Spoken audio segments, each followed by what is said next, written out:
Di video kali ini kita akan membahas istilah-istilah yang wajib kalian ketahui sebelum mempelajari SQL. Tetapi sebelumnya, mari kita pahami terlebih dahulu apa itu SQL. Jadi, SQL adalah singkatan dari Structured Query Language, yaitu bahasa pemrograman yang digunakan untuk mendefinisikan, mengatur, dan memanipulasi relational database. Apa itu relational database?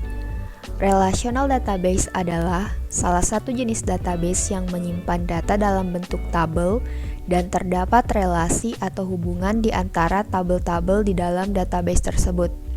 Jadi, di dalam relational database ini gak cuma terdapat satu tabel saja ya, tapi ada beberapa tabel dan ada hubungan atau relasi, makanya disebut sebagai relational database.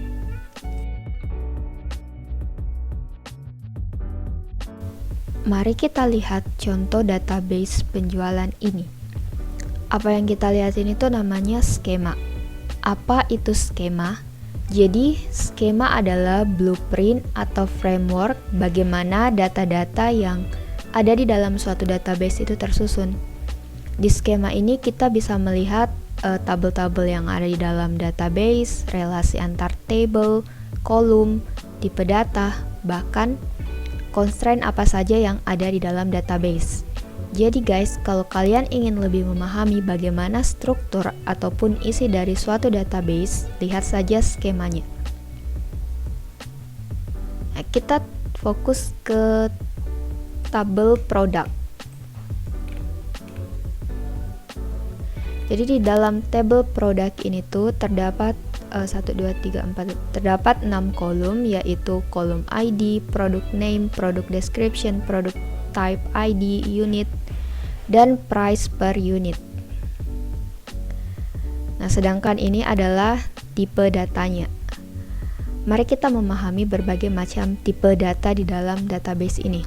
Yang pertama adalah tipe data int, singkatan dari integer, yang menyimpan data dalam bentuk angka atau bilangan, tapi bukan angka desimal.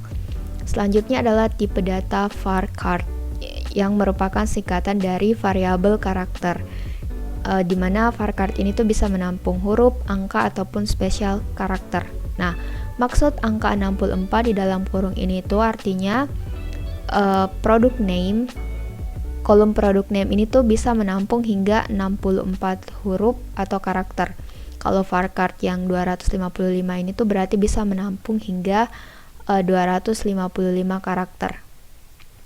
Selanjutnya adalah tipe data desimal untuk menampung angka desimal.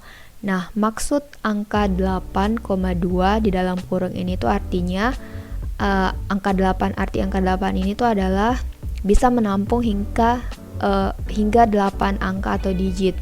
Dan angka 2 ini tuh artinya bisa menampung hingga 2 angka di belakang koma. Jadi angka terbesar yang bisa disimpan di dalam kolom price per unit ini tuh adalah 999.999,99. Oke, tipe data selanjutnya adalah tipe data teks.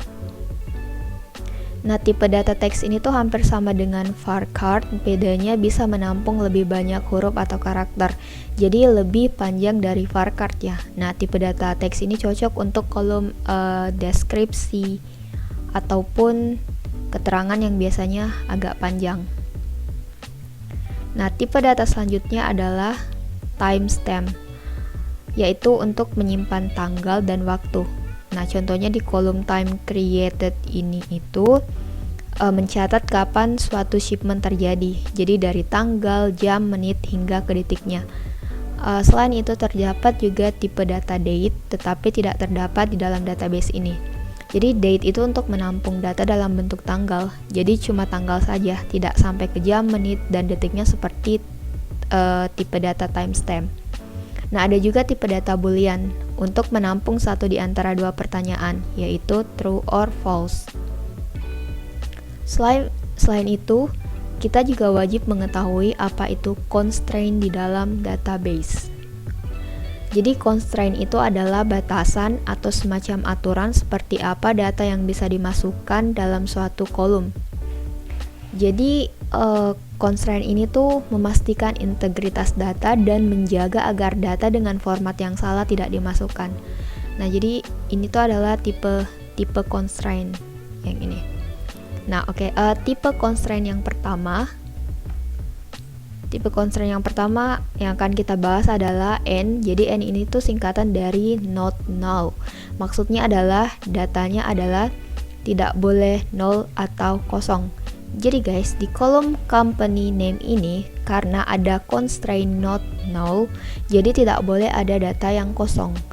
Kalau misalnya kalian ingin memasukkan angka kosong atau nol di dalam kolom ini, maka akan terjadi error. Nah, tipe constraint yang kedua adalah PK, yang singkatan dari primary key. Nah, primary key ini tuh dianggap sebagai identifier atau pembeda, sehingga di kolom primary key ini tidak boleh ada data yang sama, dan juga di dalam satu tabel itu hanya boleh terdapat satu primary key. Nah, tipe constraint yang ketiga adalah FK atau singkatan dari foreign key. Nah, gunanya foreign key ini tuh buat join atau menggabungkan tabel. Misalkan kita ingin mengetahui shipment apa saja yang dimiliki oleh seorang klien, maka bisa gunakan join table SQL. Bakal dibahas lebih lanjut nanti. Selain itu, foreign key dalam suatu tabel adalah primary key di tabel lain. Nah, misalkan nih di tabel client ID, kolom ID ini tuh adalah primary key, sedangkan di tabel shipment itu client ID ini tuh menjadi foreign key. Jadi kolom ID di tabel client ini tuh datanya sama dengan client ID di tabel shipment, cuma nama kolomnya saja yang beda. Jadi foreign key di suatu tabel adalah primary key di tabel lain. Nah, tipe constraint yang keempat yaitu check. Let's see di tabel shipment details. Jadi constraint check itu untuk mengontrol jenis nilai yang dimasukkan. Nah, misalkan nih di kolom price ini terdapat misalkan di kolom price itu tidak diperbolehkan ada harga yang negatif, maka kita bisa gunakan constraint check untuk memastikan nilai yang diinput tidak minus. Kalau misalnya kalian masukkan harga minus, bakal error. Nah, tipe constraint yang kelima tetapi tidak terdapat di dalam database ini itu adalah constraint unique, yaitu nilainya tidak boleh ada yang sama. Jadi constraint unique ini tuh hampir sama dengan primary key, cuman di constraint unique ini tuh tidak apa-apa kalau ada nilai yang kosong. Sedangkan primary key tidak boleh ada nilai yang kosong. Nah, selanjutnya kita ke relasi. Jadi relasi menggambarkan hubungan antar table di dalam database. Nah, kita lihat di sini. Ini contoh salah satu jenis relasi yang ada di dalam table ini tuh namanya relasi one to many atau relasi dari satu ke banyak. Jadi maksudnya adalah satu klien itu bisa memiliki banyak shipment, tetapi satu shipment hanya boleh dimiliki oleh satu klien. Selain itu terdapat jenis relasi yang lain, misalnya relasi many to many atau relasi banyak ke banyak. Contohnya adalah relasi antara mahasiswa dengan mata kuliah. Jadi satu mahasiswa bisa mengambil banyak mata kuliah dan sebaliknya, satu mata kuliah juga bisa diambil oleh banyak mahasiswa. Kemudian ada relasi one to one atau relasi satu ke satu. Contohnya adalah relasi antara mahasiswa dengan nomor induk mahasiswa atau NIM. Jadi satu mahasiswa hanya boleh memiliki satu NIM, begitu juga sebaliknya, satu NIM hanya boleh dimiliki oleh satu mahasiswa.